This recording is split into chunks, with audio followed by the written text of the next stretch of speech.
Hello everybody, welcome to my YouTube channel learning is fun. My name is Seema Agarwal. आज हम class 9th ICSE board physics का chapter number 2 देख रहे हैं, motion in one dimension. इस topic का मैं वर्ड टू वर्ड एक्सप्लेनेशन दूंगी। टॉपिक थोड़ा बड़ा है, लेंदी है, इसलिए वीडियोस के 2-3 पार्ट बनेंगे, तब ये टॉपिक पूरा कंप्लीट होगा। टॉपिक को स्टार्ट करने के पहले हम थोड़ा सिलेबस देखते हैं कि क्या टॉपिक हमको उस पर कवर करना है। जो बुक मैंने रेफरेंस के लिए ली है वो सेलिना पब्लिकेशन की बुक है और ये काफ़ी कॉमन बुक है आईसीएसई बोर्ड स्टूडेंट्स के लिए। ये टॉपिक सिर्फ आईसीएसई बोर्ड में नहीं है, ये सीबीएसई बोर्ड, एनसीईआरटी और बाकी अदर बोर्ड्स जो हैं, स्टेट बोर्ड्स, उनमें भी ये टॉपिक है क्लास 9th में। तो ये वीडियो सभी के लिए यूज़फुल होने वाला है।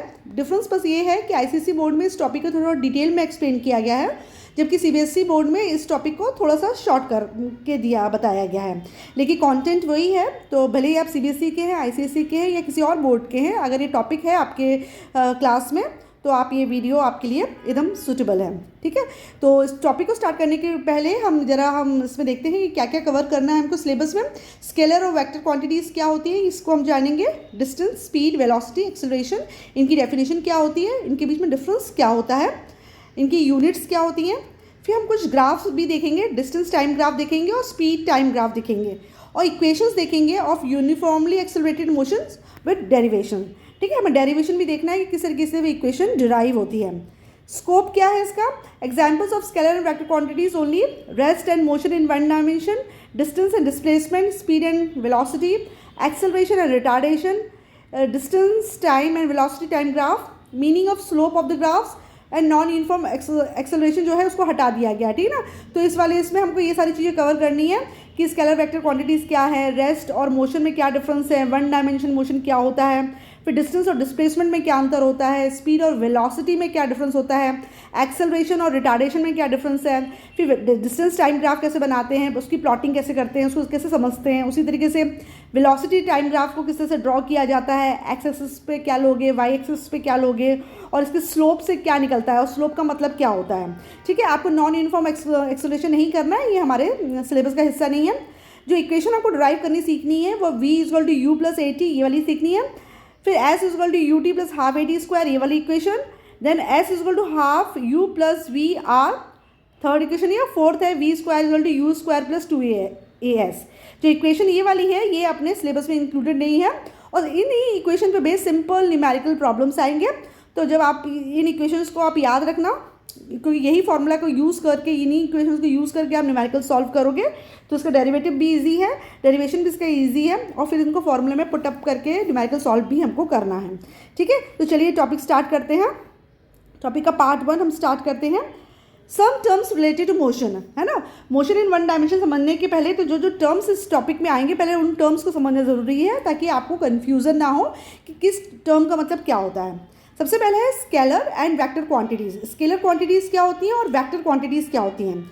The quantities which can be measured are called physical quantities. सबसे पहले तो फिजिकल क्वांटिटी क्या हुई। फिजिकल क्वांटिटी वो सारी क्वांटिटीज़ होती हैं जिनको आप मेजर कर सकते हो, है ना, जो मेजरेबल होती है। जैसे आप किसी भी चीज़ की लंबाई नाप सकते हो, किसी भी चीज़ का वजन नाप सकते हो, कोई चीज़ कितने टाइम में हुई उसका टाइम मेजर कर सकते हो। तो वो सारी क्वांटिटीज़ जिसको आप नाप सकते हो, जिसको तौल सकते हो, जिसको आप मेजर कर सकते हो, वो फिजिकल क्वांटिटी कहलाती है। राइट, तो ऐसी कोई भी क्वांटिटी जिसको आप मेजर कर सकते हो उसको फिजिकल क्वांटिटी कहते हैं। फिजिकल क्वांटिटीज़ को हमने 2 कैटेगरी में डिवाइड किया है। एक है स्केलर क्वांटिटी जिसको हम स्केलर्स भी बोलते हैं, और दूसरी है वेक्टर क्वांटिटी जिसको हम वेक्टर्स भी कहते हैं। ठीक है, स्केलर क्वांटिटी क्या होती है। स्केलर क्वांटिटीज़ और scalars, these are physical quantities which are expressed only by their magnitude. देखो डेफिनेशन बोलती है कि स्केलर क्वांटिटी वो फिजिकल क्वांटिटी है जिसको सिर्फ उसके मैग्नीट्यूड से बताते हैं, यानी कि सिर्फ आप उसकी न्यूमेरिकल वैल्यू बताओगे। For example, if we say that the mass of a body is 5 kg, it has complete meaning and we are completely expressing the mass of a body. Suppose करो हमने बोला कि किसी ऑब्जेक्ट है, कोई भी object है या कोई भी बॉडी, इसका मास है 5 kg, तो हम इसको पूरी तरीके से हम बता रहे हैं, इसके न्यूमेरिकल वैल्यू भी दे रहे हैं और यूनिट भी बता रहे हैं। मतलब आपने इसको पूरा डिफाइन कर दिया कि भाई ये वाली जो बॉडी है इसका वेट क्या है, 5 kg। Right, thus we need the following 2 parameters to express a scalar quantity completely, तो किसी भी स्केलर क्वांटिटी को कंप्लीटली एक्सप्रेस करने के लिए हमको दो चीज़ चाहिए, एक तो न्यूमेरिकल वैल्यू चाहिए जो कि 5 बता रही है, और एक उसकी एप्रोप्रिएट यूनिट चाहिए।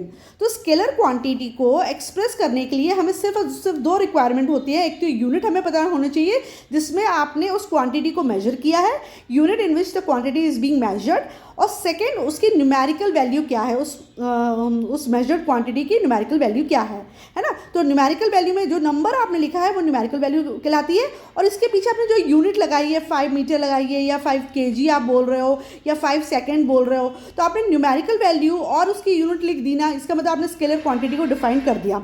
तो स्केलर क्वांटिटीज़ वो क्वांटिटीज़ होती हैं, वो फिजिकल क्वांटिटीज़ होती हैं जो उनकी मैग्नीट्यूड के द्वारा बताई जाती हैं। Okay, remember that if the scalar is a pure number like pi, e square etc, it will have no unit। अगर वो कोई तुम्हारा प्योर नंबर है, जैसे पाई है, तो पाई तो क्या होता है 22/7 होता है ना, इसकी कोई यूनिट नहीं होती है। तो ये भी स्केलर क्वांटिटी होती है, लेकिन इसमें फिर तुम्हारा कोई यूनिट नहीं होगी। तो स्केलर क्वांटिटी के एग्जाम्पल्स पूछे जाते हैं, give 2 examples of scalar quantity, है ना। तो आप लिख सकते हो mass, length, time, distance, density, volume, speed, temperature, potential, gravitational, magnetic and electrical, work, energy, power, pressure, quantity of heat, specific heat, charge, electric power, resistance, density, mechanical advantage, frequency, angle etc। ये सारी की सारी scalar quantity होती हैं।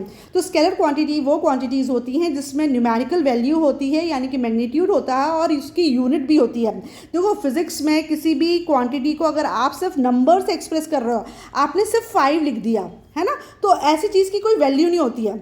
तो आपको क्या करना पड़ता है, आपको उसकी यूनिट भी लिखना बहुत ज़रूरी है, तभी वो क्वांटिटी को कंप्लीट माना जाता है। कोई भी फिजिकल क्वांटिटी को डिफाइन करने के लिए जितना इंपॉर्टेंट उसकी न्यूमेरिकल वैल्यू होती है, उतनी ही इंपॉर्टेंट उसकी यूनिट होती है। क्योंकि अगर आपने कोई भी चीज़ को 5 लिख दिया तो क्या समझे, 5 का मतलब क्या है, 5 मीटर है कि 5 सेकेंड है कि 5 किलोग्राम है, कैसे समझ में आएगा। तो जब तक तुम उसकी यूनिट नहीं मेंशन करोगे ना, तो उसका इन्फॉर्मेशन इनकम्प्लीट रहेगा। तो किसी भी फिजिकल क्वांटिटी को एक्सप्रेस करने के लिए उसकी न्यूमेरिकल वैल्यू और उसकी एप्रोप्रिएट यूनिट लिखना बहुत ज़रूरी है। तो 5 kg का मतलब अलग हो जाएगा, 5 ग्राम का मतलब अलग हो जाएगा, 5 मिलीग्राम का मतलब अलग हो जाएगा। तो आपको एप्रोप्रिएट यूनिट यूज़ करनी पड़ती है किसी भी फिजिकल क्वांटिटी को एक्सप्रेस करने के लिए, ठीक है। तो स्केलर क्वांटिटी क्या होती है, जिसमें हम सिर्फ दो चीज़ों को ध्यान रखते हैं कि उसका एक यूनिट है और साथ में उसकी एक न्यूमेरिकल वैल्यू है। और इसके एग्जाम्पल आपको याद रखना है कि लेंथ, मास, टाइम, डिस्टेंस, डेंसिटी, ये सारी सारी स्केलर क्वांटिटीज़ होती हैं। किसी भी स्केलर क्वांटिटीज़ को आप आसानी से ऐड, सब्ट्रैक्ट, मल्टीप्लाई और डिवाइड कर सकते हो, जैसे आप सिंपल अर्थमेटिक मेथड्स में करते हो। सपोज करो कि 2 डिस्टेंस दिए हैं, d1 = 5 किलोमीटर और d2 आपको दिया गया है 10 किलोमीटर। तो अगर उन्होंने टोटल डिस्टेंस पूछी तो टोटल डिस्टेंस क्या हो जाएगी, d1 + d2, यानी कि 5 + 10 आप कर दोगे तो 15 किलोमीटर इसकी टोटल डिस्टेंस आ जाएगी। यानी कि आप स्केलर क्वांटिटी को सिंपल अर्थमेटिक मेथड्स में आप ऐड, सब्ट्रैक्ट, मल्टीप्लाई और डिवाइड कर सकते हो, ठीक है। Scalar quantities can be added, subtracted, multiplied and divided by simple arithmetic methods. Scalar quantity is symbolically written by its English letter, है ना। कोई भी स्केलर क्वांटिटी को रिप्रेजेंट करते हैं हम सिंबल्स के द्वारा, और सिंबल में हम इंग्लिश लेटर का इस्तेमाल करते हैं। जैसे अगर आपको मास लिखना है तो मास को आप स्मॉल लेटर m से लिखोगे। टाइम करना है तो टाइम को आप रिप्रेजेंट करोगे स्मॉल t से।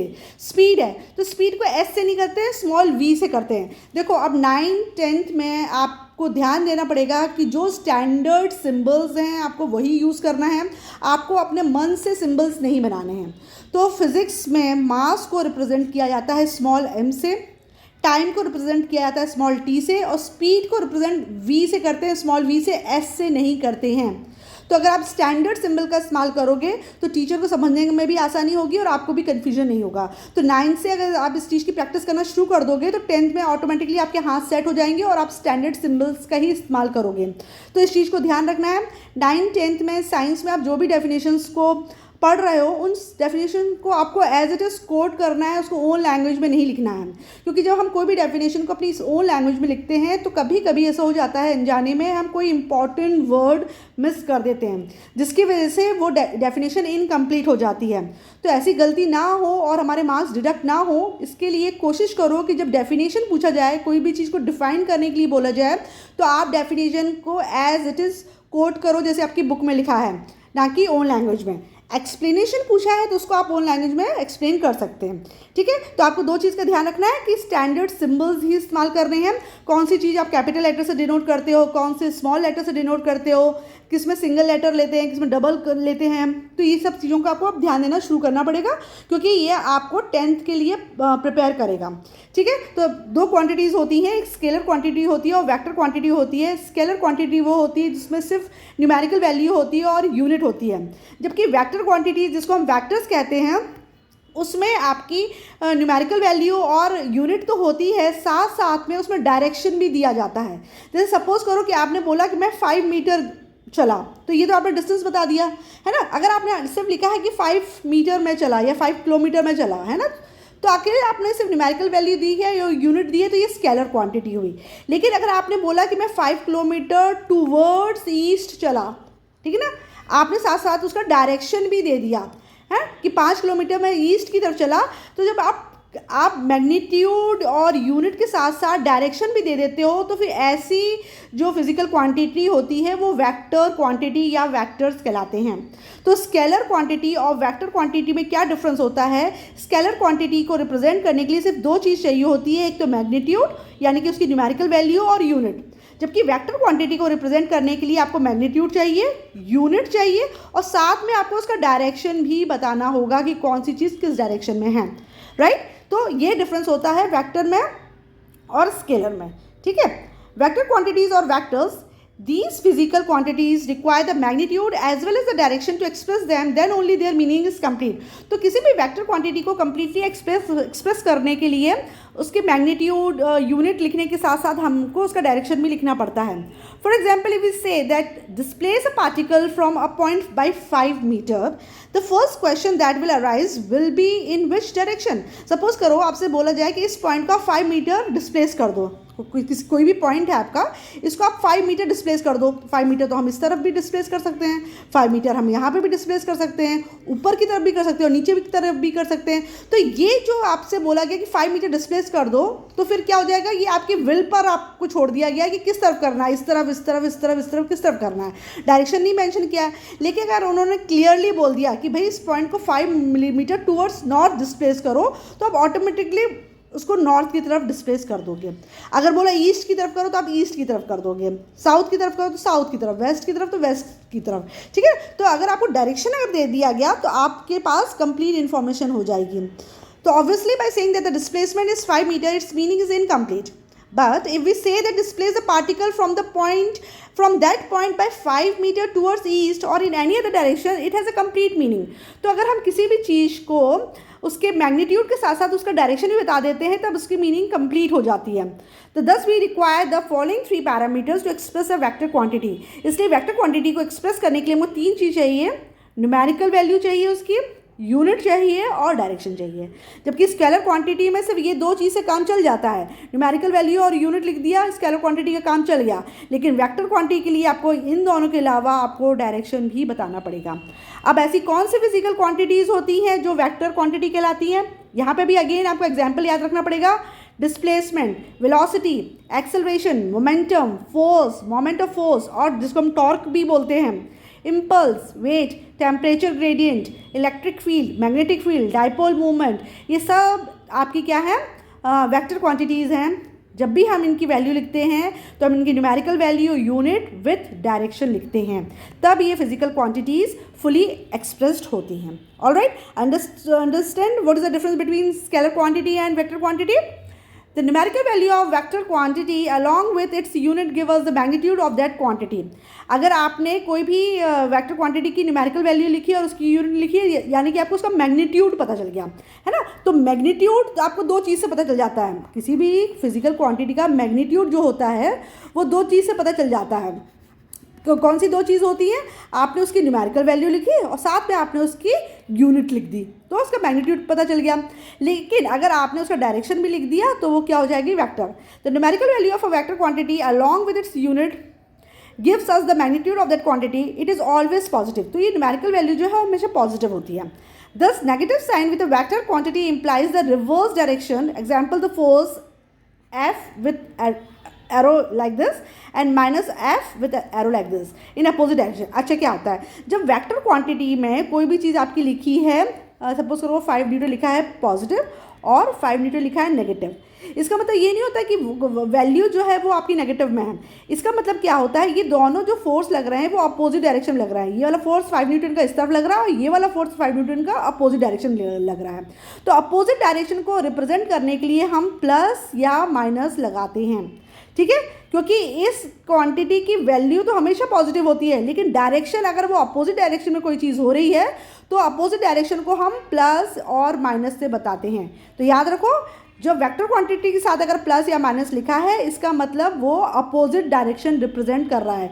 अगर कोई चीज़ तुम्हारी 10 किलोमीटर नॉर्थ है और 10 किलोमीटर साउथ है तो क्या हो जाएगा, अगर नॉर्थ को आप पॉजिटिव से रिप्रेजेंट करोगे तो साउथ को आप नेगेटिव से रिप्रेजेंट करोगे। Vector quantities follow different algebra for their addition, subtraction and multiplication. अच्छा, स्केलर क्वांटिटी को आप तो सिंपल अलजेब्रा के मेथड से ऐड कर सकते थे, लेकिन वेक्टर क्वांटिटी को आप सिंपल अलजेब्रा के मेथड से ऐड, सब्ट्रैक्ट या मल्टीप्लाई, डिवाइड नहीं कर सकते हो। A vector quantity is generally written by its English letter bearing an arrow on it or by its English letter in bold। देखो, वेक्टर क्वांटिटी को represent करते कैसे हम उसका एक तो इंग्लिश लेटर लिखते हैं और उसके ऊपर हम एरो लगा देते हैं, ठीक है। तो जब हम सिंबल प्लस एरो जब बनाते हैं तो क्या होता है, हमने वेक्टर क्वांटिटी को रिप्रेजेंट कर दिया। या तो ये तरीका होता है, या वेक्टर क्वांटिटी को हम बोल्ड लेटर्स में रिप्रेजेंट करते हैं। जैसे आपने वी को स्पीड बता रहे हैं ना, या वेलोसिटी बता रहे हैं, तो वेलोसिटी को इन्होंने बोल्ड कर दिया, तो यानी कि ये वेक्टर क्वांटिटी है। तो या तो आप लेटर को बोल्ड कर दो तो आप वेक्टर क्वांटिटी रिप्रेजेंट करते हो, या फिर आप उसके ऊपर एरो लगा दोगे। तो एरो लगने से भी ये पता चल जाता है कि अरे ये जो एक्सेलरेशन है वो आपकी एक वेक्टर क्वांटिटी है ना, या फोर्स है वो आपकी एक वेक्टर क्वांटिटी है, राइट। समझ में आ गया स्केलर क्वांटिटी और वेक्टर क्वांटिटी में क्या डिफरेंस होता है, किस तरीके से इसको रिप्रेजेंट करते हैं। नाउ रेस्ट एंड मोशन क्या होता है। रेस्ट, कोई भी चीज़ रुकी हुई है, मोशन मतलब कोई भी चीज़ मूव कर रही है, ठीक है। Every object in the universe is in motion. Universe में जो चीज़ें हैं सब चीज़ मोशन में, हर चीज़ घूम रही है ना। जितने भी प्लैनेट्स हैं बस सूरज के चारों तरफ रिवॉल्व कर रहे हैं, जो सैटेलाइट्स हैं वो प्लैनेट्स के चारों तरफ रिवॉल्व कर रहे हैं। और मतलब हम देखते हैं, हमने ब्राउनियन मूवमेंट पढ़ा है, तो हर एवरीथिंग जो भी है यूनिवर्स में, जो भी चीज़ें हैं वो रैंडमली मूव कर रही हैं, मतलब हमेशा हर चीज़ मोशन में है। Every day we see bodies moving around us, है ना। हमारे आसपास बहुत सी चीज़ें मूव करती दिखती हैं, जैसे birds flying, cars and buses moving, people walking, insects crawling, animals running etcetera, है ना। हमें अपने आसपास बहुत सी चीज़ें मूव करती हुई दिखती हैं, जैसे पंखा चल रहा है, या गाड़ियाँ चल रही हैं, या बर्ड्स उड़ रही हैं, या कोई जानवर दौड़ रहा है, या हम चल रहे हैं, वॉक कर रहे हैं। तो क्या हो रहा है, हर कोई मूव कर रहा है। Our earth also moves around the sun, so everything on earth is in state of motion। हमारी, यहाँ तक कि हमारी जो अर्थ है वो भी सन की चारों तरफ परिक्रमा काट रही है, यानी कि हर चीज़ मोशन में है। The sun and stars are moving around the center of their galaxy and the galaxies too are not at rest। जो सन है और स्टार्स हैं वो अपने गैलेक्सी की चारों तरफ मतलब गैलेक्सी के सेंटर के चारों तरफ घूम रहे हैं, और गैलेक्सीज भी रुकी हुई नहीं है, वो भी तुम्हारी मोशन में है। यानी कि ब्रह्मांड में जितनी भी चीज़ें हैं सब की सब चीज़ मोशन में है। तो आखिर हम किस चीज़ को रेस्ट में बोलते हैं और किस चीज़ को हम मोशन में कहते हैं। देखो, जैसे आम भाषा में बोला जाए तो कोई भी चीज़ रुकी हुई है तो उसको रेस्ट बोलते हैं, और कोई भी चीज़ चल रही है तो उसको मोशन कहते हैं। लेकिन हम फिजिक्स में इसको कैसे डिफाइन करते हैं। Although nothing is at rest in absolute terms, but we often say that a stone lying on the ground is at rest because the stone does not change its position with respect to surrounding or us। Suppose करो कि वैसे तो हर चीज़ move कर रही है, लेकिन हम physics में या एब्सोल्यूट मतलब फिज़िक्स में अगर हम बोलेंगे कोई चीज़ रेस्ट में है तो क्या है, अगर कोई भी ऑब्जेक्ट है, जैसे स्टोन है, वो ग्राउंड में पड़ा हुआ है और उसकी पोजीशन चेंज नहीं हो रही है उसकी सराउंडिंग से। मतलब अगर ये स्टोन यहाँ पड़ा है तो 1 घंटे के बाद भी यहीं पड़ा है, 10 घंटे के बाद भी ये यहीं पड़ा है ना, और अगले दिन भी आप देखो तो ये स्टोन यहीं अगर पड़ा हुआ है, मतलब इसकी पोजीशन चेंज नहीं हुई इसकी सराउंडिंग के हिसाब से। तो इसका मतलब क्या हुआ कि ये स्टोन क्या है, मोशन में है। लेकिन सपोज करो थोड़ी देर बाद कि आप देखते हो स्टोन यहाँ नहीं, यहाँ आ गया, फिर यहाँ आ गया, फिर यहाँ आ गया, यानी कि इसकी जो सराउंडिंग है वो बदल रही है विद टाइम, इसकी पोजीशन जो है वो बदल रही है ना। तो फिर क्या कहेंगे, इसको मोशन में कहेंगे, ठीक है। तो अगर कोई भी ऑब्जेक्ट है उसकी position with respect to surrounding बदल रही है तो हम कहते हैं कि वो चीज़ मोशन में है। Similarly, if we are sitting on a railway platform and look at a tree nearby, we see that the tree is at rest because it does not change its position with respect to us. But when we see train leaving the station, we say that the train is in motion because it is continuously changing its position with respect to us. Suppose करो हम लोग railway station में खड़े हैं, ठीक है, और railway station से हम एक ट्री को देख रहे हैं, ठीक है. अब इस ट्री को हमने 1 घंटा देखा, 2 घंटा देखा, 3 घंटा देखा और देखा ये ट्री अपनी जगह से बिल्कुल नहीं हिली, इसके आसपास की जो सराउंडिंग है वो सेम रही, मतलब ट्री की पोजीशन चेंज नहीं हुई, इसके आसपास की सराउंडिंग चेंज नहीं हुई, तो हम कह देंगे भाई ट्री तो क्या रेस्ट पर है. लेकिन दूसरी तरफ ट्रेन है, ठीक है, ट्रेन को जब हमने देखा तो थोड़ी देर में वो यहाँ थी, फिर वो मूव कर गई और फिर वो गायब हो गई, चली गई वहाँ से. यानी कि इसकी जो ट्रेन की पोजीशन थी वो और उसकी सराउंडिंग थी वो चेंज होती चली गई, है ना. पहले यहाँ थी, फिर यहाँ आ गई, फिर यहाँ आ गई और फिर नज़र से दूर हो गई. यानी कि ये चीज़ क्या है, ट्रेन जो है वो मोशन में है. तो अगर किसी भी ऑब्जेक्ट की पोजीशन चेंज नहीं हो रही है with respect to its surrounding, तो वो ऑब्जेक्ट रेस्ट कहलाता है. लेकिन अगर किसी भी ऑब्जेक्ट की पोजीशन चेंज हो रही है विद रिस्पेक्ट टू सराउंडिंग, तो फिर हम उसको कहते हैं कि वो मोशन में है. समझ में आया रेस्ट और मोशन में डिफरेंस क्या होता है. तो इसकी डेफिनेशन अगर पूछ ली जाए भैया क्या होता है रेस्ट, डिफाइन रेस्ट और motion. A body is said to be at rest if it does not change its position with respect to its immediate surrounding. किसी भी बॉडी को हम रेस्ट में कब कहते हैं, जब उसकी पोजीशन चेंज नहीं होती है उसकी सराउंडिंग के हिसाब से, उसकी इमीडिएट सराउंडिंग के हिसाब से. While a body is said to be in motion if it changes its position with respect to its immediate surrounding. लेकिन वो बॉडी मोशन में कहलाती है जिसकी पोजीशन बदलती है उसकी इमीडिएट सराउंडिंग्स के हिसाब से, ठीक है ना. तो अगर पोजीशन बदल रही है आपकी तो फिर आपकी सराउंडिंग के हिसाब से तो फिर आप मोशन में हो, और अगर पोजीशन नहीं बदल रही है आपकी सराउंडिंग के हिसाब से तो मतलब आप रेस्ट में हो. For a moving body, if the distance travelled in a certain time interval is much large as compared to the size of the body can be assumed to be a point particle. अच्छा, अगर कोई भी body move कर रही है और जितनी वो दूरी कवर कर रही है उसके हिसाब से उसका बॉडी का साइज़ बहुत छोटा है, तो हम उस बॉडी को पॉइंट पार्टिकल समझ लेते हैं, ठीक है ना. हमको फिजिक्स वगैरह में साइंस में कुछ चीज़ अज्यूम करनी पड़ती है. अब जैसे स्टार है, स्टार तो बहुत बड़ा होता है ना, लेकिन स्टार की दूरी धरती से बहुत ज़्यादा है, तो रिस्पेक्ट में अगर हमको सपोज करो उसको रिप्रेजेंट करना है तो उसको डॉट से रिप्रेजेंट किया है. या ट्रेन है, वो ट्रेन तुम्हारा प्लेटफॉर्म से जा रही है, मतलब सपोज करो दिल्ली टू मुंबई जा रही है, तो ट्रेन का साइज ज़रूर होता है, लेकिन उसका उस रिस्पेक्ट टू डिस्टेंस जो कवर करने वाली है उसके हिसाब से उसका जो साइज़ है वो बहुत छोटा है, तो हम ट्रेन को किससे रिप्रेजेंट करेंगे, पॉइंट से. वही बोला है. For a moving body if the distance travelled in certain time interval is much large as compare to the size of the body, the body can be assumed to be a point particle.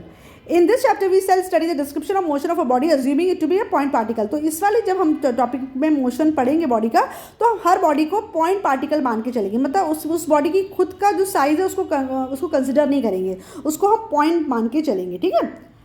अब motion जो होता है वो 1 dimensional, 2 dimensional, 3 dimensional हो सकता है, लेकिन हमारे क्लास 9th में सिर्फ 1 डायमेंशनल मोशन ही सिलेबस में है. तो क्या होता है 1 dimensional motion. When a body moves along a straight line path, its motion is said to be 1 dimensional motion. अगर कोई भी बॉडी आपकी सिर्फ स्ट्रेट लाइन में चल रही है, ठीक है, ऐसे जा रही है या ऐसे जा रही है या ऐसे जा रही है, तो इसको 1 डायमेंशनल मोशन कहते हैं, ठीक है. It is also called motion in a straight line या रेक्टिलियन मोशन. इसी को हम स्ट्रेट लाइन मोशन भी बोलते हैं और या रेक्टिलिनियर मोशन कहते हैं, मतलब सीधी लाइन में वो जा रही है. जैसे for example the motion of a train on a track. जैसे ट्रेन क्या होती है, ट्रैक पे आपकी सीधी चलती है ना, एक ही डायरेक्शन चलती आती है, यहाँ से यहाँ आ रही है, यहाँ से यहाँ आ रही है ना. या जैसे आपने कोई भी पत्थर फेंका है ना, तो वो वर्टिकली ऊपर की तरफ फेंका तो ऊपर जा रही है, या ऊपर से कोई चीज़ नीचे गिर रही है तो वो भी एक ही डायरेक्शन में आ रही है. तो ये क्या हो जाएगा आपका रेक्टिलिनियर मोशन बोलोगे आप उसको, या स्ट्रेट लाइन मोशन बोलोगे, या मोशन इन 1 डायमेंशन बोलोगे. उसी तरीके से आपकी कार मूव कर रही है एक बड़ी सी स्ट्रेट रोड में, तो वो भी क्या सीधे सीधे चलती चली आ रही है, तो वो भी क्या है, रेक्टिलिनियर मोशन है. In such a motion there is no movement of the body in lateral direction, that is no sideways motion. तो इसमें कोई भी बॉडी आपकी ऐसे ऐसे साइडवेज में नहीं मूव कर रही है, वो सीधे बस आपकी बॉडी आपकी सीधे जा रही है, ठीक है. तो उसको 1 डायमेंशनल मोशन कहते हैं. When a body moves on a plane along a curved path, its motion is 2 dimensional. लेकिन सपोज करो कोई बॉडी आपकी ऐसे कोई कर्व रास्ते में जा रही है, तो फिर वो क्या कहलाएगी, 2 डायमेंशनल मोशन कहलाएगी. And when it moves in space the motion is in 3. और जब स्पेस में मूव करती है तो वो फिर 3 डायमेंशनल कहलाता है, ठीक है ना. वो आपका एक्स वाई और जेड 3 डायमेंशंस में वो कहलाती है। We shall consider only the 1 dimensional motion in this chapter. लेकिन इस चैप्टर में हम सिर्फ 1 डायमेंशनल मोशन में ही कॉन्सेंट्रेट करेंगे। 2 डायमेंशनल मोशन और 3 डायमेंशनल मोशन हमारे सिलेबस का हिस्सा नहीं है, ठीक है। तो 1 डायमेंशनल मोशन आप याद रखो, 1 डायमेंशनल मोशन तब होता है जब कोई भी बॉडी एक ही डायरेक्शन में मूव कर रही है, स्ट्रेट लाइन में जा रही है, मतलब उसका रेक्टिलिनियर मोशन है, सीधी चल रही है वो, ठीक है। इधर उधर उसका लेटरल साइडवेज कोई भी मोशन नहीं है। रिप्रेजेंटेशन ऑफ 1 डायमेंशनल मोशन, किस तरीके से हम रिप्रेजेंट करते हैं 1 डायमेंशनल मोशन को? The path of 1 dimensional motion can be represented by a straight line parallel to the x-axis. X-axis is taken in the direction of motion. Each point on the straight line represent the position of a particle at different instant. हम जो 1 dimensional motion होता है उसमें हम जो तुम्हारा जो direction of motion होता है वो हम एक्स एक्सिस पे रिप्रेजेंट करते हैं, ठीक है ना। जैसे एक्स एक्सिस दो एक्सिस होते हैं ना, ये वाला वाई एक्सिस कहलाता है वर्टिकल वाला, और ये वाला एक्स एक्सिस कहलाता है, ठीक है। इसको हम एक्स एक्सिस कहते हैं और इसको हम वाई एक्सिस कहते हैं।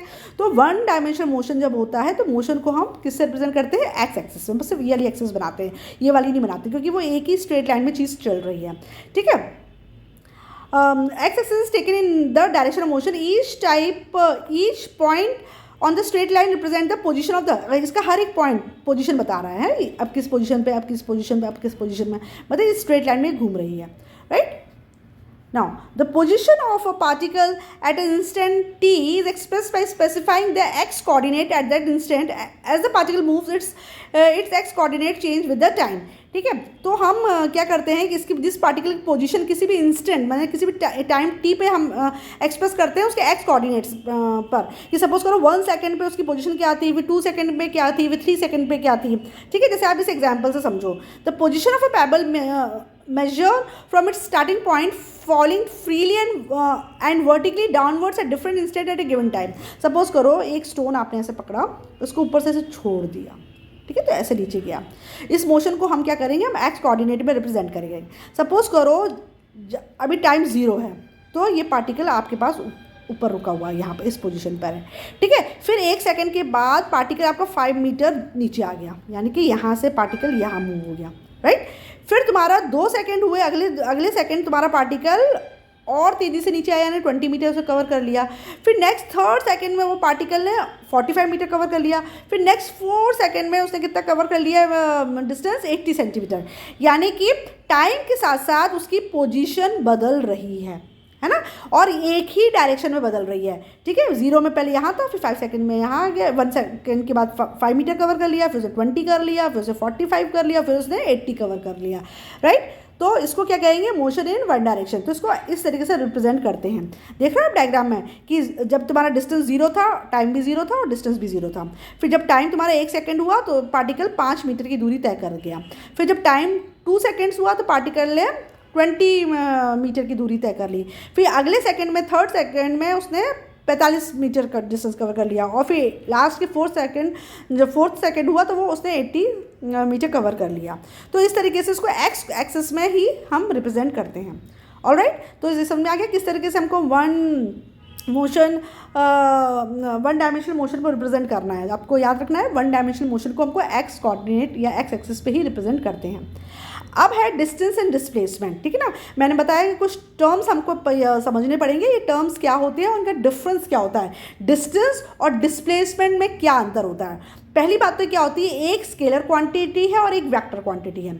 डिस्टेंस स्केलर क्वांटिटी है और डिस्प्लेसमेंट वेक्टर क्वांटिटी है। अगर मैंने इतना ही बोल दिया तो इसी से आपको समझ में आ जाएगा कि डिस्टेंस में हम सिर्फ मैग्नीट्यूड लिखते हैं, यानी कि उसकी न्यूमेरिकल वैल्यू और यूनिट लिखते हैं, लेकिन डिस्प्लेसमेंट में हम न्यूमेरिकल वैल्यू, यूनिट और साथ साथ में डायरेक्शन भी देते हैं। जैसे अगर मैंने बोला कि कोई भी चीज़ 5 मीटर चली तो वो उसका डिस्टेंस बता रहा है, 5 मीटर उसका डिस्टेंस बता रहा है। लेकिन अगर मैंने बोला कि कोई भी चीज़ 5 मीटर टूवर्ड्स नॉर्थ चली, यानी कि मैंने उसके मैग्नीट्यूड के साथ साथ वो डायरेक्शन, नॉर्थ डायरेक्शन भी बताया, तो वो उसका मैंने क्या बताया आपको? डिस्प्लेसमेंट बताया। तो डिस्टेंस और डिस्प्लेसमेंट में क्या होता है, हम डायरेक्शन का अंतर होता है, एक स्केलर क्वांटिटी होती है और एक वेक्टर क्वांटिटी होती है। और क्या होता है difference? Consider a body moving from a point A to B। Suppose करो ये बॉडी A से B मूव कर रही है along the path shown in figure, मतलब ए ऐसे गई, इस तरीके से ऐसे गई, A से B ऐसे गई। The total length of the path from A to B is called the distance. तो उसने ए से बी जाने में कौन सा रास्ता लिया, ये लिया, तो जितना इसकी पूरी टोटल लेंथ कहलाएगी ना वो इसकी डिस्टेंस कहलाएगी। लेकिन सपोज करो अगर वो सीधा चला आता ए से बी में, है ना, मतलब अगर शॉर्टेस्ट पाथ वो लेता है ए से बी में जाने में, तो वो जो दूरी तय करता, जो लेंथ वो कवर करता, वो क्या कहलाता, डिस्प्लेसमेंट। तो डिस्टेंस और डिस्प्लेसमेंट में यही डिफरेंस होता है कि जो डिस्टेंस होती है वो एक्चुअल जो उसने पाथ कवर किया, एक्चुअल जो लेंथ कवर करी, उसको हम डिस्टेंस कहते हैं। लेकिन डिस्प्लेसमेंट होता है इनिशियल और फाइनल पोजीशन के बीच में जो सबसे शॉर्टेस्ट जो दूरी होती है वो आपकी डिस्प्लेसमेंट कहलाती है। Okay, consider a body moving from point A to B along the path shown. The total length of the path from A to B is called the distance moved by the body, while the length of a straight line AB in the direction from A to B is called the displacement of the body. ठीक है ना, तो आप इस diagram में देख रहे हो, जैसे सपोज पॉइंट ए है और बी है, पॉइंट ए है और पॉइंट बी है, ठीक है, ये पॉइंट बी है और ये पॉइंट ए है। बॉडी आपकी ऐसे करके फिर ऐसे आई, तो एक्चुअली इसकी जो लंबाई होगी वो तुम्हारी क्या कहलाएगी, डिस्टेंस। लेकिन अगर हम इन दोनों पॉइंट को स्ट्रेट लाइन से अगर जोड़ देंगे तो ये जो डिस्टेंस, ये जो दूरी होगी वो क्या कहलाएगी, डिस्प्लेसमेंट कहलाएगी। तो क्या होता है डिस्टेंस का definition, the total length of path along which a body moves is called distance traveled by it. The distance traveled by a body depends on the path followed by the body. तो जो रास्ता उसने चुना और उसकी उस रास्ते की जो टोटल लंबाई है वो उसका डिस्टेंस कहलाता है ना। हो सकता है कि उसको ए से बी जाने के लिए वो कैसे भी जा सकता है ना, जैसे पॉइंट ए पॉइंट ये है, एक पॉइंट बी है। अब यहाँ से यहाँ जाने के लिए वो ऐसा ऐसा जा सकता है, वो यहाँ से यहाँ जाने के लिए सीधा भी जा सकता है, यहाँ से यहाँ जाने के लिए वो सिर्फ ऐसा भी जा सकता है ना, वरना वो ऐसे करके भी जा सकता है। तो वो कौन सा एक्चुअल रास्ता ले रहा है अब उस पॉइंट तक या फाइनल डेस्टिनेशन तक पहुंचने में, उस रास्ते की टोटल लंबाई क्या है वो डिस्टेंस कहलाती है। डिस्टेंस एक स्केलर क्वांटिटी है और डिस्टेंस को हम रिप्रेजेंट करते हैं कैपिटल एस से, ठीक है। डिस्टेंस को कैपिटल डी से रिप्रेजेंट नहीं किया जाता है, बहुत से बच्चे डिस्टेंस को डी से रिप्रेजेंट कर देते हैं, डी फॉर डिस्टेंस, राइट, लेकिन नहीं। स्टैंडर्ड सिंबल क्या है डिस्टेंस को रिप्रेजेंट करने का, कैपिटल एस। आपको स्टैंडर्ड सिंबल ही यूज़ करने हैं अब 9th-10th में, राइट। तो कैपिटल एस से हम डिस्टेंस को रिप्रेजेंट करते हैं, क्योंकि जब इक्वेशंस आएंगी ना, अगर आप ये सिंबल्स को याद नहीं रखोगे ना तो आपको बड़ा कन्फ्यूजन हो जाएगा कि ये एस क्या बता रहा है, ये डिस्टेंस बता रहा है कि स्पीड बता रहा है ना। तो आपको याद रखोगे नहीं भाई, हमको डिस्टेंस को कैपिटल एस से रिप्रेजेंट करना है। जो एसआई यूनिट होती है डिस्टेंस की वो मीटर होती है और इसकी जो सीजीएस यानी छोटी वाली यूनिट होती है वो सेंटीमीटर होती है। तो डिस्टेंस की एसआई यूनिट मीटर होती है, वो याद रखो आप। कभी कभी वो बोलते हैं कि भाई इसको सीजीएस यूनिट में कन्वर्ट करो, तो फिर आप उसको सेंटीमीटर में रिप्रेजेंट करोगे। समझ में आ गया डिस्टेंस क्या होता है। कोई भी दो पॉइंट है, उस पॉइंट को पहुंचने के लिए आपने जो एक्चुअल रास्ता लिया, उस रास्ते की टोटल जो लंबाई होती है वो डिस्टेंस कहलाता है। लेकिन अगर कोई भी पॉइंट है, उसके बीच में जो सबसे शॉर्टकट जो रास्ता हुआ, जो सबसे शॉर्टेस्ट जो लेंथ हुई, वो डिस्प्लेसमेंट कहलाता है। डिस्टेंस एक स्केलर क्वांटिटी है, ठीक है, मतलब इसका सिर्फ मैग्नीट्यूड है, इसका कोई डायरेक्शन नहीं होता है। और डिस्टेंस की यूनिट क्या है, एसआई यूनिट मीटर है और सीजीएस यूनिट सेंटीमीटर है। डिस्प्लेसमेंट की डेफिनेशन क्या होती है, the shortest distance from the initial to the final position of the body is the magnitude of the displacement and its direction is from the initial position to the final position। तो किसी भी दो point के बीच में जो shortest distance होती है वो उसका डिस्प्लेसमेंट कहलाता है, और वो जिस डायरेक्शन से इनिशियल से फाइनल पोजीशन में जिस डायरेक्शन में गई वो उसकी क्या कहलाएगी, डायरेक्शन कहलाएगी, ठीक है ना। तो आपका देखना पड़ेगा कि आपका जैसे तुम्हारा स्टार्टिंग पॉइंट कौन से डायरेक्शन में था और तुम्हारा फाइनल पॉइंट कौन से डायरेक्शन में है। सपोज करो कि तुम्हारा स्टार्टिंग पॉइंट यहाँ है और फाइनल पॉइंट यहाँ, मतलब कोई भी चीज़ यहाँ से यहाँ गई, ठीक है, इस तरह ऐसे गई, तो मतलब ये क्या होता है, आप अगर डायरेक्शन आप बनाते हो तो ये वाला ईस्ट दिखाता है, ये वेस्ट दिखाता है, ये नॉर्थ दिखाता है, ये साउथ दिखाता है, तो ये एरो आपको क्या दिखाएगा, टुवर्ड्स ईस्ट, ठीक है। इट इज़ रिप्रेजेंट, अच्छा, डिस्प्लेसमेंट को भी हम कैपिटल एस से रिप्रेजेंट करते हैं, लेकिन इसके ऊपर हम एरो लगा देते हैं। एरो ये बताता है कि डिस्प्लेसमेंट एक वेक्टर क्वांटिटी है और एरो उसके डायरेक्शन को इंडिकेट करता है। ऐसा यूनिट डिस्प्लेसमेंट की भी डिस्टेंस की तरह मीटर होती है और सीजीएस यूनिट भी इसकी डिस्टेंस की तरह सेंटीमीटर होती है। बस एक ही डिफरेंस होता है डिस्टेंस और डिस्प्लेसमेंट में कि डिस्टेंस स्केलर क्वांटिटी है और डिस्प्लेसमेंट वेक्टर क्वांटिटी है। साथ में डिस्टेंस जो होता है वो एक्चुअल जो पाथ कवर किया उसकी जो टोटल लेंथ होती है वो डिस्टेंस कहलाती है, जबकि डिस्प्लेसमेंट में हम इनिशियल पॉइंट और फाइनल पॉइंट के बीच में जो शॉर्टेस्ट लेंथ होती है उसको हम डिस्प्लेसमेंट मानते हैं। Representation of displacement: the displacement being a vector is represented by straight line with an arrow using a convenient scale. The tip of the arrow on the straight line represents the direction of the displacement while the length of the straight line on proper scale represent the magnitude. displacement को represent करते हैं हम, उसकी कोई भी value लिख दी हमने, suppose करो हमने लिख दिया 10 मीटर लिख दिया और उसके ऊपर एरो बना देते हैं। तो एरो की जो लंबाई होती है वो एक्चुअल में उसकी लेंथ बताती है और इसका जो एरो जो हेड होता है वो इसका डायरेक्शन बताता है कि किस तरफ जा रहा है। ठीक है, for example in figure 2.3 the vector P Q represent, suppose करो ये तुम्हारा है, ठीक है ना, ये वाला डायग्राम, ये पी क्यू है, ये है, इसके ऊपर एरो लगा है P Q. Vector P Q represent 40 metre, मतलब ये पी से क्यू तक की दूरी 40 मीटर डिस्प्लेसमेंट रिप्रेजेंट कर रही है टूवर्ड्स ईस्ट डायरेक्शन, क्योंकि मैंने आपको बताया ना डायरेक्शन में इसको ईस्ट, इसको वेस्ट, नॉर्थ साउथ, मतलब आप टूवर्ड्स अपने राइट ईस्ट लेते हो, लेफ्ट में वेस्ट लेते हो, ऊपर नॉर्थ और नीचे साउथ लेते हो। तो अगर आपका इस तरह से वेक्टर बना है पी से क्यू तक, तो आपका उसका डायरेक्शन टूवर्ड्स ईस्ट है और उसका टोटल डिस्प्लेसमेंट 40 मीटर है।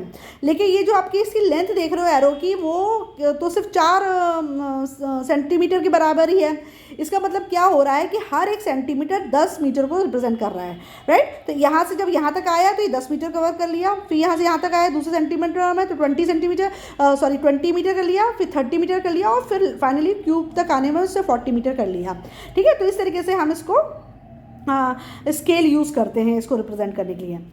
Now distinction between distance and displacement, अब इन लोग डिफरेंस बता रहे हैं एक एक करके ना, इस पर पूछा जाता है एग्जाम में कि right of the difference between distance and displacement. तो पहले हम इसको पॉइंट में हम समझेंगे कि फिर इसको इन्होंने चार्ट आप याद कर लोगे, एक बार आपको समझ में आ जाएगा तो वही जो चीज़ यहाँ लिखी है उसको वन लाइनर में इस चार्ट में बता दिया गया है। पहला डिफरेंस क्या है आपका डिस्टेंस और डिस्प्लेसमेंट में? The magnitude of displacement is either equal to और लेस देन डिस्टेंस। जो डिस्प्लेसमेंट की वैल्यू होती है वो या तो डिस्टेंस के बराबर ही आएगी या डिस्टेंस से कम आएगी। क्यों?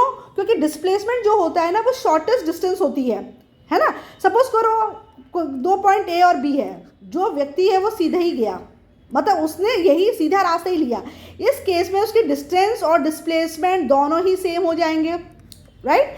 क्यों? क्योंकि वो सीधा गया, यही शॉर्टेस्ट डिस्टेंस था। तो डिस्टेंस और डिस्प्लेसमेंट इक्वल हो सकते हैं। नहीं, अगर सपोज करो ऐसा ना जाके ऐसे से गया तो फिर डिस्प्लेसमेंट क्या हो जाएगा? जो शॉर्टेस्ट डिस्टेंस हुई। तो डिस्प्लेसमेंट की वैल्यू डिस्टेंस की वैल्यू के या तो बराबर आएगी या डिस्प्लेसमेंट की वैल्यू डिस्टेंस की वैल्यू से कम आएगी।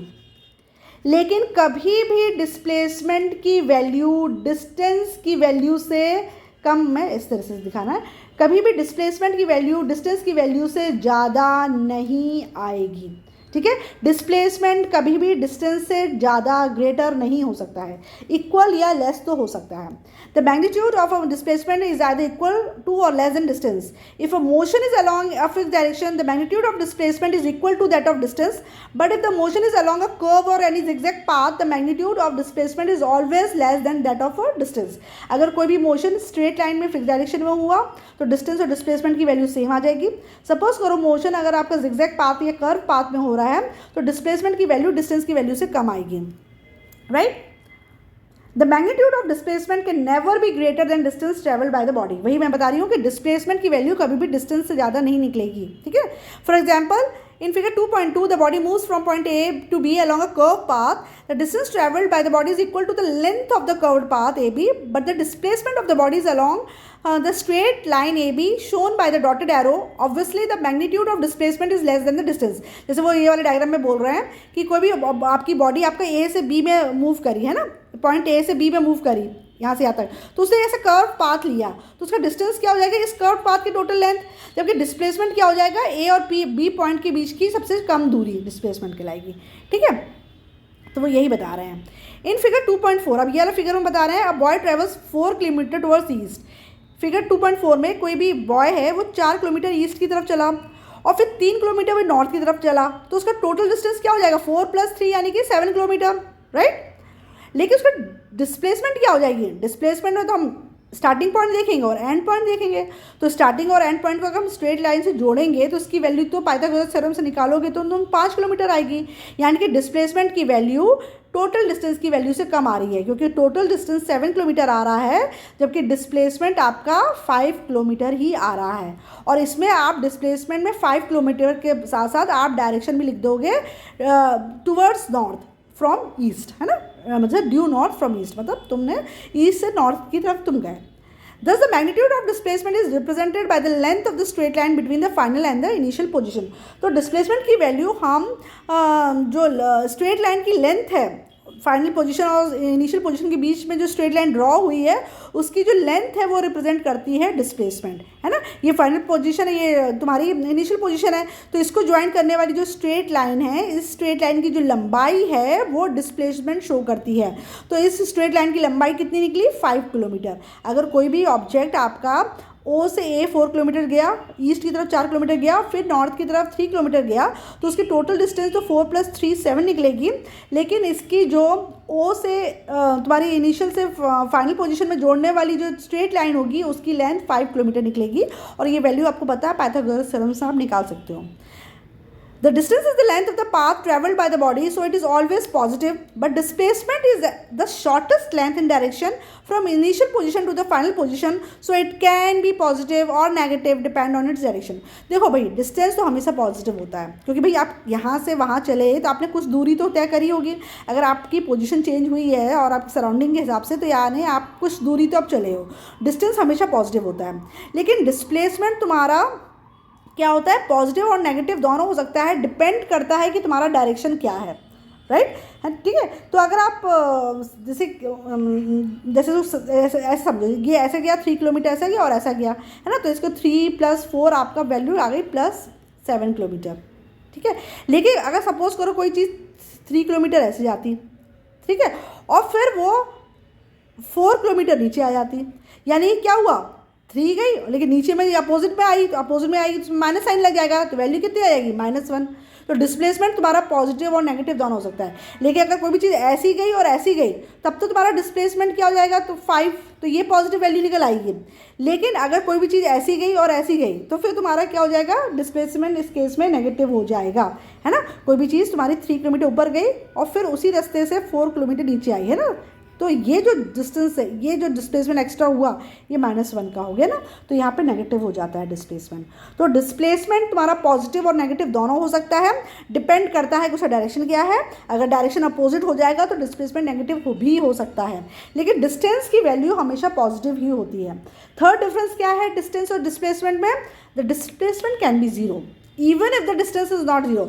भैया डिस्टेंस 0 नहीं हो, लेकिन डिस्प्लेसमेंट 0 हो सकता है। भाई अब डिस्प्लेसमेंट कैसे 0 हो सकता है? डिस्प्लेसमेंट में याद रखो, तुम्हें सिर्फ इनिशियल पॉइंट और फाइनल पॉइंट से मतलब है, राइट। तो अगर कोई भी चीज़ यहाँ से स्टार्ट होकर यहाँ आई और फिर लौट के यहीं आ गई, यानी कि क्या हुआ? डिस्टेंस तो क्या हुआ? पहले यहाँ से यहाँ तक गई तो 2 किलोमीटर से कवर किया, फिर यहाँ से यहाँ आई तो फिर 2 किलोमीटर कवर किया, यानी कि 2 + 2 उसकी डिस्टेंस 4 किलोमीटर हो गई। लेकिन डिस्प्लेसमेंट के केस में क्या होगा? उसका इनिशियल पॉइंट भी यही था और उसका फाइनल पॉइंट भी यही हो गया, इसी पॉइंट पे, यही इसी पॉइंट से गई और लौट के इसी पॉइंट पे आ गई। तो ऐसे केस में डिस्प्लेसमेंट क्या हो जाएगा? सपोज करो 2 गई और उसी में लौट आई, तो 2 - 2 यानी कि 0। या सपोज करो कोई भी ऑब्जेक्ट आपका सर्कुलर मोशन में है, मतलब इस पॉइंट से शुरू करके घूम फिर के वो इसी पॉइंट पे आ गया, तो डिस्टेंस तो क्या हो जाएगी? इसका सर्कमफ्रेंस, यानी कि 2πr के बराबर। तो डिस्टेंस तो क्या हो जाएगी? इसके टोटल लेंथ, यानी कि 2πr हो जाएगी। लेकिन डिस्प्लेसमेंट में तो आप क्या देखोगे? इनिशियल पॉइंट और फाइनल पॉइंट, और इनिशियल और फाइनल पॉइंट तो सेम है, तो इसके केस में तुम्हारा डिस्प्लेसमेंट क्या हो जाएगा? 0। तो डिस्टेंस कभी भी 0 नहीं होती है, जबकि डिस्प्लेसमेंट तुम्हारा 0 हो सकता है। डिस्प्लेसमेंट को 0 होने में 2 कंडीशन होती हैं, या तो उसका इनिशियल और फाइनल पॉइंट सेम हो, मतलब उसी जगह गई और उसी जगह आके लौट गई, या कोई भी मोशन आपका सर्कुलर में है, तब भी स्टार्टिंग पॉइंट और फाइनल पॉइंट सेम हो जाता है, जिसकी वजह से डिस्प्लेसमेंट 0 हो जाता है, ठीक है। तो ये तीसरा डिफरेंस है। If a body after traveling comes back to its starting point, the displacement is 0, but the distance travel is not 0. ठीक है, समझ में आ गया?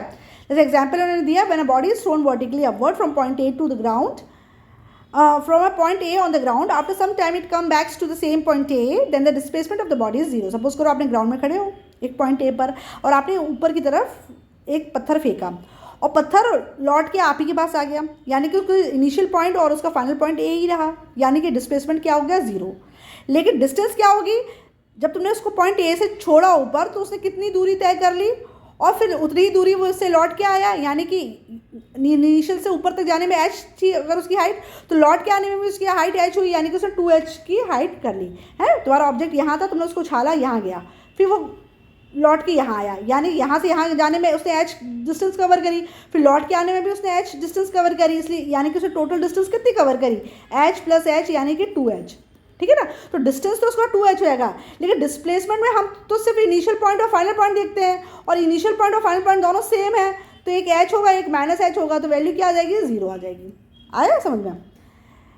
When a body moving in a circular path reaches its original position after one round, then the displacement at the end of one round is 0, but the distance traveled by it is equal to the circumference of the circular path। उसी तरह जैसे मैंने बताया, कोई भी body अगर circular path में घूम रही है तो उसका डिस्टेंस तो क्या हो जाएगा, इस सर्कुलर पाथ की टोटल लेंथ। तो सर्कुलर पाथ की टोटल लेंथ हम किससे निकालते हैं, सर्कमफ्रेंस से, और सर्कमफ्रेंस का फॉर्मूला क्या होता है, 2πr, यानी कि 2πr हो गई इसकी डिस्टेंस, राइट। लेकिन डिस्प्लेसमेंट के लिए तो भैया हमको इनिशियल पॉइंट और फाइनल पॉइंट देखना है, और इनिशियल पॉइंट और फाइनल पॉइंट तो 0 है, तो डिस्प्लेसमेंट क्या हो जाएगा आपका, 0, राइट। तो ये डिफरेंस है तुम्हारा डिस्टेंस और डिस्प्लेसमेंट में। इसी को हम जल्दी से रिवाइज कर लेते हैं चार्ट की मदद से कि what is the distinction between distance and displacement. पहला पॉइंट बोलता है कि distance is the length of the path travels by the object in a certain time. Distance वो दूरी है जो एक ऑब्जेक्ट ने एक सर्टेन टाइम में कवर करी, जबकि डिस्प्लेसमेंट क्या है, it is a distance travelled by the object in a specified direction in a certain time, that is it is the shortest distance between the final and the initial position. Displacement मतलब है कितनी दूरी object ने cover करी एक particular time में एक particular direction में, है ना, डायरेक्शन भी मेंशन कर देंगे। या दूसरा तरीका है डिस्प्लेसमेंट को डिफाइन करने का कि इनिशियल और फाइनल पोजीशन के बीच की जो सबसे छोटी सबसे कम शॉर्टेस्ट डिस्टेंस जो है वो डिस्प्लेसमेंट कहलाएगी। जो डिस्टेंस होती है वो स्केलर क्वांटिटी होती है, यानी कि इसके पास सिर्फ मैग्नीट्यूड है, जबकि डिस्प्लेसमेंट वेक्टर क्वांटिटी होती है, इसमें मैग्नीट्यूड और डायरेक्शन दोनों है। Distance it depends on the path followed by the object. Distance दूरी डिपेंड करती है उसने कौन सा रास्ता अपनाया है इनिशियल से फाइनल पोजीशन में पहुंचने में, जबकि displacement does not depend on the path. वो तो पाथ पर नहीं डिपेंड करता है डिस्प्लेसमेंट, वो तो शॉर्टेस्ट जो डिस्टेंस है उस पर डिपेंड करता है। डिस्टेंस हमेशा पॉजिटिव होता है, लेकिन डिस्प्लेसमेंट आपका पॉजिटिव और नेगेटिव दोनों हो सकता है डिपेंडिंग ऑन द डायरेक्शन। फिर फिफ्थ है it can be distance can be more than or equal to the magnitude of the displacement. Distance की वैल्यू या तो डिस्प्लेसमेंट के बराबर होगी या डिस्प्लेसमेंट से ज़्यादा होगी, कभी भी डिस्प्लेसमेंट से कम नहीं होगी। जबकि डिस्प्लेसमेंट की वैल्यू या तो डिस्टेंस के बराबर होगी या डिस्टेंस से कम होगी, ठीक है ना। डिस्प्लेसमेंट की वैल्यू डिस्टेंस से कम आ सकती है या उसके बराबर आएगी। डिस्टेंस कभी भी जीरो नहीं होता है, डिस्प्लेसमेंट भले ही जीरो हो जाए लेकिन डिस्टेंस जीरो नहीं होगा, है ना। It may not be zero even if the displacement is zero, but it can not be zero if displacement is not zero. It may not be zero, अच्छा displacement अगर zero है तो हो सकता है डिस्टेंस जीरो नहीं हो, जो या तो डिस्प्लेसमेंट जीरो कब होगा जब पार्टिकल मूव ही नहीं किया, तो ऐसे केस में डिस्टेंस जीरो हो भी सकता है नहीं भी हो सकता। और कभी कभी ऐसा भी होता है कि डिस्प्लेसमेंट जीरो होने के बावजूद भी डिस्टेंस जीरो नहीं होता है। क्यों? क्योंकि उसकी मतलब उसे दूरी तो तय करी लेकिन उसकी इनिशियल और फाइनल पॉइंट कम है। देखो इसको समझो, फिर 6 पॉइंट को, distance may not be zero even if the displacement is zero. Suppose करो कि डिस्प्लेसमेंट जीरो है लेकिन फिर भी डिस्टेंस जीरो नहीं हो सकता है डिस्टेंस जीरो ना हो। ये वाला कंडीशन कब आएगी? जब कोई भी चीज़ यहाँ से शुरू हुई और यहीं लौट आई, है ना। तो ऐसे केस में हम डिस्टेंस तो उसकी डबल हो जाएगी, x गई और x आई यानी कि 2x हो जाएगी, लेकिन चूंकि इनिशियल और फाइनल पोजीशन सेम है इसलिए डिस्प्लेसमेंट जीरो हो गई, तो डिस्टेंस वो, but it can not be zero of the distance. लेकिन अगर डिस्प्लेसमेंट अगर जीरो नहीं है तो फिर किसी भी हाल में डिस्टेंस जीरो हो ही नहीं सकता। अगर डिस्प्लेसमेंट की वैल्यू कुछ है तो डिस्टेंस की वैल्यू तो ज़रूर इससे तो ज़्यादा ही होगी या इतनी तो होगी कम से कम, तब तो वो ज़ीरो बिल्कुल ही नहीं हो सकती है। 6 if it is zero if distance is zero, but it can B zero even if the distance is not zero. Displacement के केस में क्या है, अगर डिस्टेंस जीरो हुआ तो डिस्प्लेसमेंट भी जीरो हो सकता है। कभी कभी डिस्टेंस जीरो नहीं होता है लेकिन तो भी डिस्प्लेसमेंट जीरो हो सकता है, वही मैंने बताया, जब इनिशियल और फाइनल पॉइंट सेम हो या मोशन सर्कुलर हो। क्लियर? तो मैं स्टॉप वीडियो, तो आज के इस वीडियो में हम यहीं तक पढ़ते हैं। डिस्टेंस और डिस्प्लेसमेंट तक आप यहाँ तक का चैप्टर रीड कर लो, अच्छे से समझ लो। फिर हम नेक्स्ट वीडियो में स्पीड एंड वेलोसिटी पढ़ेंगे और आगे आगे का पोर्शन कवर करेंगे, क्योंकि एक साथ अगर मैंने बहुत ज़्यादा आपको पढ़ाया तो आपको कन्फ्यूजन हो जाएगा। तो पहले यहाँ तक क्लियर कर लो, उसके बाद हम नेक्स्ट पोर्शन में करेंगे। और नेक्स्ट वीडियो में मैं आपको स्पीड एंड वेलोसिटी और हो सकता है मैं एक्सेलरेशन एंड रिटार्डेशन भी कवर करूँ। Alright, thank you.